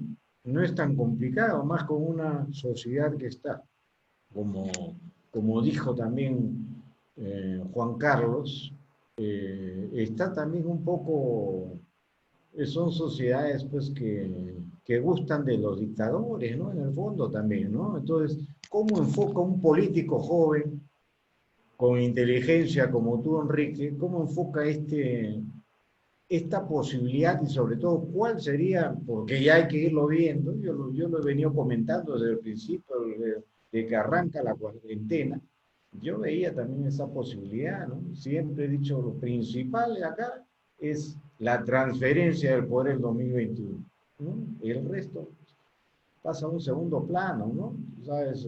La gobernabilidad, como hemos estudiado en la universidad, gobernabilidad significa en estos países transferencia del poder de un gobierno a otro democráticamente. Entonces, cuando eso entra en complicación, pues ya son palabras mayores, Enrique, que yo quisiera expresar cuáles van a ser las estrategias, cómo se va a mover los grupos políticos serios, como los que tú representas, cómo es ese análisis no tan lejano, ¿no? Más bien del corto plazo. Perfecto. Bueno, haciendo las intervenciones, sobre lo primero más o menos ya había contestado, sobre el tema que hay que apostar por la reducción normativa. En lo segundo, mira, yo no soy tan pesimista, yo sí pienso de que hay dos elementos fundamentales en la juventud. Si bien hay un desapego total a la política, no hay un desapego total, digamos, al bien común. Es decir, las solicitudes, por ejemplo, para ser voluntario en las causas, por ejemplo, animalistas, medioambientales, en las causas para el cuidado o el apoyo a los asilos de ancianos, el tema de voluntariado, por ejemplo, en algunos hospitales, son bastante pedidos ahora. O sea, hay gente que quiere, digamos, apoyar. Lo que pasa es que no hay un hilo conductor entre el bien común, esa mayor preocupación de las nuevas generaciones, con la idea de la política. Y creo que restablecer ese puente es lo fundamental. Y ellos creen que eso no puede derivar en una perspectiva política, le han perdido la fe a ese tema, pero a la vez quieren reengancharse. Por ejemplo, gente con la cual yo guardo una enorme distancia, ¿no? Tanto interna en un caso como externa en estos dos ejemplos que voy a poner. ¿Qué es lo que caracterizó a Enrique Cornejo y qué es lo que en la elección del 14, en el 18 le fue muy mal, ¿no? En la elección del 14, ¿y qué es lo que caracterizó a Julio Guzmán en la elección del 16? Hay un hilo ahí conductor que habría que analizar. Y es un perfil de una persona más o menos solvente, sin escándalos por lo menos probados hasta esos momentos, y básicamente que viene de un espacio tecnocrático, que maneja un discurso tecnocrático. Así sea un militante de un viejo partido como Cornejo, o sea el líder fundador de un nuevo partido, que es otra cosa importante, que fue Guzmán. Por lo tanto, yo creo que lo que sí existe es una juventud de las diferentes clases medias, universitario, de institutos, que quiere un discurso que apele a la tecnología, que apele a la modernización del Estado, que apele a, digamos, un nuevo lenguaje. Eso está. Si no, no hubiera habido el efecto que tuvo ni Guzmán ni Cornejo en el 14, en el 16. Creo que eso no se va a perder fácilmente. Lo que nosotros necesitamos, por lo tanto, es acercarnos justamente a esos perfiles para poder traerlos también. Y ahí yo creo que el relato que vamos a preparar como think tank, como Centro para la Democracia Social, la idea es para que podamos tener mayor impacto, vamos a empezar a presentarlo en el mediano plazo en universidades. Vamos a pedir presentar la idea y los grandes parámetros del Centro para la Democracia Social como propuesta al país en Tacna, en Moquegua, iremos a Lambayeque, iremos a La Libertad, no en los locales partidarios, sino fundamentalmente en facultades. La Facultad de Derecho, por ejemplo, la Facultad de Ingeniería de diferentes universidades del interior del país. Y trataremos en nuestra idea y en nuestra perspectiva de país alrededor de nuestras propuestas, interesar a gente joven. Yo les garantizo que de todas maneras va a haber mucho que se van a interesar, porque no, hay ausencia total de un mensaje. Si ustedes se han dado cuenta, nadie está recorriendo las universidades hablando de modernidad, hablando de un Perú, digamos, como el que estamos conversando hoy día aquí. Yo creo que a muchos universitarios sí les interesaría. Por un lado, los que tienen una vocación más esquemática, digamos, que no son pocos. Y por el lado de los que tienen una vocación social, pero no política, construir ese puente entre el bienestar social y la política y la participación juvenil como elemento fundamental de ese tema. Y para los otros, los que ya no les interesa ni lo uno ni lo otro, siempre, siempre el tema de una crisis económica social trae necesariamente el hecho de querer participar más activamente en el debate público. Cuando no tienes chamba te quejas más. Y eso lamentablemente va a pasar en este contexto. Porque seguirá la emergencia sanitaria, será el virus, pero van a quedar la ausencia de 3 millones de puestos de trabajo, que fundamentalmente, les garantizo, serán de gente joven. Ahora, al reducirse notablemente la convocatoria laboral, lo que van a preferir muchos, al contrario de lo que algunos creen que es lo más barato, que pueden ser jóvenes en teoría, van a preferir gente con experiencia que pueda hacer más de una cosa a la vez. Por lo tanto, quizás los más empleados ahora sean gente de 40, 40 y tantos, 50, digamos 30 y tantos, ¿no? Y los menores más bien son los que tienen que aprender en esta crisis donde no hay tiempo para nada y hay que producir rápido con poca gente, de repente no tienen ni empleo. Por lo tanto, van a preocuparse más por las cosas políticas. Estoy convencido de eso. Más bien, lo que hay que evitar es que esa masa que puede interesarse en la política no vaya a terminar en opciones populistas, demagógicas o comunistas incluso, ¿no? Que yo creo que el Movadef sigue actuando, creo que el Frente Amplio es una demagogia que sigue actuando, creo que hay que tener cuidado con esas perspectivas. Eso respecto a la juventud. La continuidad en el poder. Yo creo que Vizcarra quiere quedarse. Yo creo que el Parlamento no le haría ningún problema a ampliar su mandato, ¿sí? Pero yo no sé si ya están dadas las condiciones para que sea fácil. O sea, es decir, es como tú bien dices, en el sentido de que no hay una organización popular, no hay nada, podrían quedarse sin usar mucho los tanques. Sí, pero yo no sé si Vizcarra mismo ya, con los meses, piense que es la mejor alternativa quedarse en el poder. Por un lado, lo tiente el hecho de manejar el país, sin duda, incurrir seguramente en actos poco lícitos, blindarse de las investigaciones que tiene, sin duda debe ser la principal motivación, pero por otro lado, después de lo que viene, yo creo que va a terminar tremendamente desgastado, tremendamente desgastado. Es más, fíjense las dos últimas o las tres últimas conferencias de prensa de Vizcarra, se le nota visiblemente ya golpeado. Quizás la popularidad sigue igual o ha bajado no mucho, pero él mismo como actitud personal siento que está un tanto abatido. Yo no sé si llegue con la fuerza suficiente para decir vamos a una reelección. O sea, ya. A lo que les quiero decir es, yo creo que el camino reeleccionista de Vizcarra ganando una elección en las urnas, ya eso ya está muy, muy, muy, muy, muy complicado. Lo que queda es lo otro.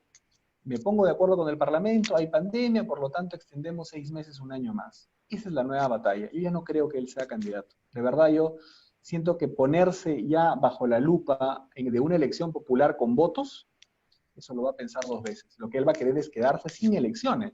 Ese es el problema. O sea, no va a querer que haya elecciones de 6 meses o en un año mientras prepara la transferencia del poder a alguien de su entorno. Cosa muy difícil porque él es bastante desconfiado. Por lo tanto, yo estoy convencido que si la sociedad civil empuja a que tiene que haber un recambio, al final podemos terminar logrando el cometido. Vamos a ver, será una dura batalla, pero creo que todos los sectores democráticos, y los sectores democráticos en particular que creen en la apertura comercial, en la libertad económica, tenemos que estar unidos. Y yo creo que lo mejor que podría pasar a la oposición institucional y democrática, es decir, el PPC no está en el Parlamento, solo está Acción Popular de los partidos tradicionales. El APRA no están algunos sectores liberales, no hay ni un solo liberal prácticamente en el Parlamento. Hay muchos aventureros, muchos populistas, por lo tanto no creo que sea tan descabellada la idea de empezar a pensar en algo colectivo, una candidatura colectiva, sería algo interesante a analizar. Estoy seguro que... Tipo Pérez de Cuellar. Eso fue en el 95, ¿no? El 95. Fue en el 95. Pero alguien que se comprometa básicamente primero con la generación de empleo, que es lo que yo les estoy diciendo. El discurso de la generación de empleo, la reactivación, no tanto de la economía, sino la reactivación del empleo popular, y que se comprometa además a no realizar experimentos que afecten la posibilidad del crecimiento. Creo que una candidatura alrededor de eso, yo estoy seguro que en el APRA habría una evaluación muy interesante sobre eso. Porque nosotros también entendemos que nuestras fuerzas están sin duda bastante diezmadas, pero que con un trabajo a mediano plazo nos podemos recuperar. Pero el Perú no puede esperar necesariamente un mediano plazo. Hay que definir una elección en el 2021 y creo que esperemos que la dirigencia y seguramente la participación de los militantes, y vos sin duda irá en esa línea de la necesidad de articular un frente con distintas fuerzas democráticas que permita al Perú que la continuidad, ya no de Vizcarra, sino de lo que representa Vizcarra, más allá de la improvisación, la incapacidad, sino el populismo y un creciente estatismo, no siga avanzando. Creo que ya nos curamos ya de eso, desmontamos el Estado velasquista. Yo creo que ahora no podemos regresar a ese esquema, sería realmente suicida. El Perú está bastante bien enrumbado como para volver a algo como eso. Y creo que todos los demócratas tenemos que estar en esa batalla sin duda. Y ojalá que podamos construir una candidatura más o menos unitaria, ¿no? Ojalá que sea así. Muy bien, muchas gracias, Enrique. Muchas gracias por tu participación. Siempre cuenta con nosotros para apoyar tus proyectos y un gran abrazo con todos el grupo, todo el equipo. Hasta luego, queridos amigos, les agradezco mucho y a través de Néstor seguramente ya nos estaremos conociendo en persona. Hasta luego, muy amables. Gracias, Enrique. Gracias, Enrique. Gracias. Chao. Gracias, Chao a Néstor. todos. Gracias, amigos. Chao, chao. Ya nos vemos en el chat.